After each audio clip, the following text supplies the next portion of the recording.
Esta decisión es de la Corte en lo que tiene que ver con esta emergencia económica. Se había tumbado la semana pasada el decreto madre, pues era de esperarse que pasara lo que ya estamos hoy conociendo del lado de la Corte, que se caen los decretos que imponían cada uno de los impuestos que respondían a ese decreto central de la emergencia económica.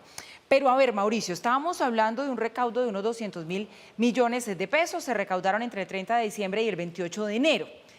Pero es cierto lo que decían nuestros analistas en el informe, ¿qué tan fácil va a ser devolver esta plata? Porque uno diría, es un golpe grandísimo para el gobierno, se sienta un precedente además, eso sí creo, para futuras emergencias económicas, pero ¿qué tan fácil es devolver un IVA, que el que lo paga es el consumidor? Y entre otras cosas era una de las críticas que se hacían cuando se decretó esta emergencia económica, que estaban en vacancia judicial. Entonces decían, bueno, van de vacancia los magistrados, cuando regresen de aquí a allá ha habido un lapso donde esos impuestos se han causado y en eso estamos ahora. Claro, es que esa diferencia, Paula, entre el tiempo en el que se emite la emergencia económica, se declara la emergencia económica, se saca una reforma tributaria y el momento en que se suspende o se cae o la Corte falla o haces una suspensión cautelar, es decir, antes de tomar una decisión final, es un tiempo clave.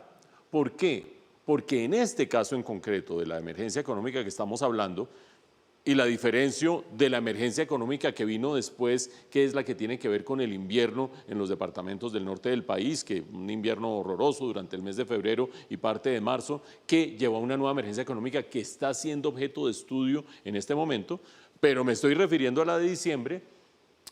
Mucha gente se pregunta, ¿y el gobierno para qué sacó esa emergencia económica si sabía que se le iba a caer en la Corte Constitucional?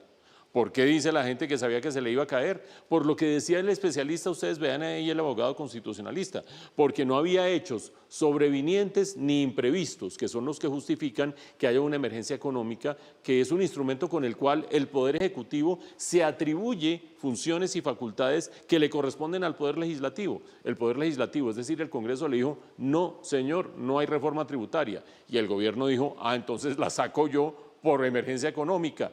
¿Por qué ese tiempo entre el momento en que se declara la emergencia y el tiempo en el que la Corte decide suspender sus efectos es clave?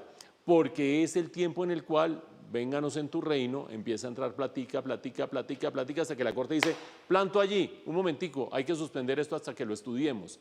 Esa es la plata que se está discutiendo, más o menos 25.000 millones de pesos, que no es que vaya a cuadrar las finanzas del gobierno, pero que en una época preelectoral sirven 25.000 millones de pesos.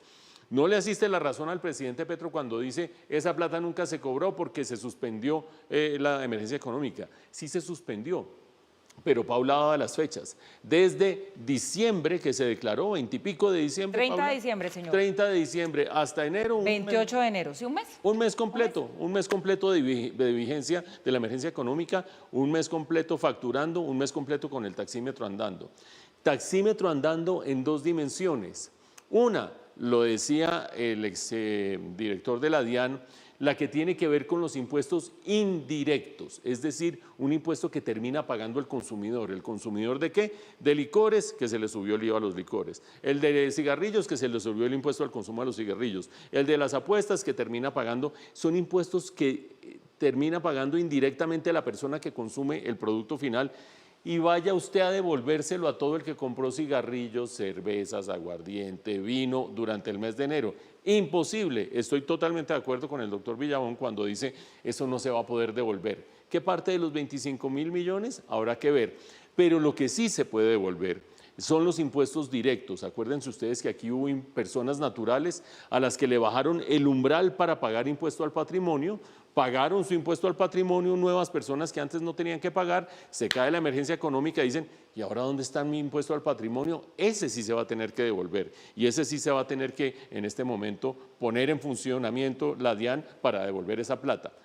Queda vigente la segunda emergencia económica, es decir, la que tiene que ver con el invierno, en la cual el componente fundamental es el impuesto al patrimonio para las empresas. Ustedes se acuerdan que estábamos diciendo, arranca abril y se va a pagar la primera cuota, pues por inoperancia de la DIAN se ha aplazado el pago de esa primera cuota y habrá que ver cuándo se va a poder pagar, si es que se va a pagar y no antes. Las autoridades constitucionales dicen, tapo remacho ahí para que no haya lo mismo que se está presentando ahora.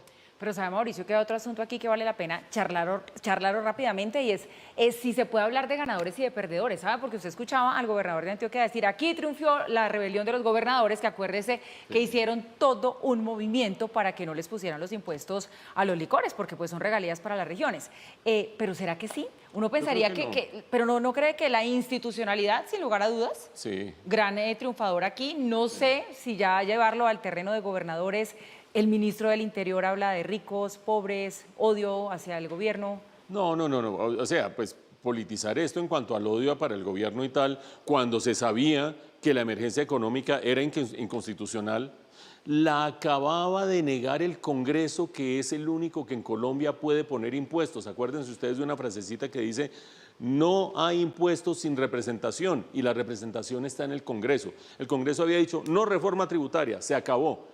Y en la vacancia judicial el gobierno sacó la reforma tributaria sin justificación constitucional. Eso se iba a caer. Entonces, ¿cuál odio para quién? Odio a la irregularidad, odio a la violación de la Constitución, odio a la violación de la ilegalidad. Eso sí, tienen toda la razón. Pero en cuanto a ganadores y perdedores, sin meterle el componente de odio, que es pura retórica de campaña, yo creo que los gobernadores que están cantando victoria demasiado pronto, por la razón que nos daba el exdirector de la DIAN, porque los impuestos a los cigarrillos y a los licores van a ser muy difíciles de capturar y de devolver, y entonces esto le corresponde a usted y esto le corresponde al otro. Es muy complicado. Es cierto que nunca se le va a devolver al consumidor final el que compró la cerveza el 10 de enero y el que compró el cigarrillo el 11 de enero, pero sí es posible que parte de ese recaudo que lo tiene el gobierno nacional se le transfiera a los departamentos. Creo que es más difícil que devolver el impuesto al patrimonio de las personas naturales, pero bueno, digamos que los gobernadores ganaron el round, aunque no sé si con plática de por medio. Es verdad, Mauricio, eso va a estar bien difícil.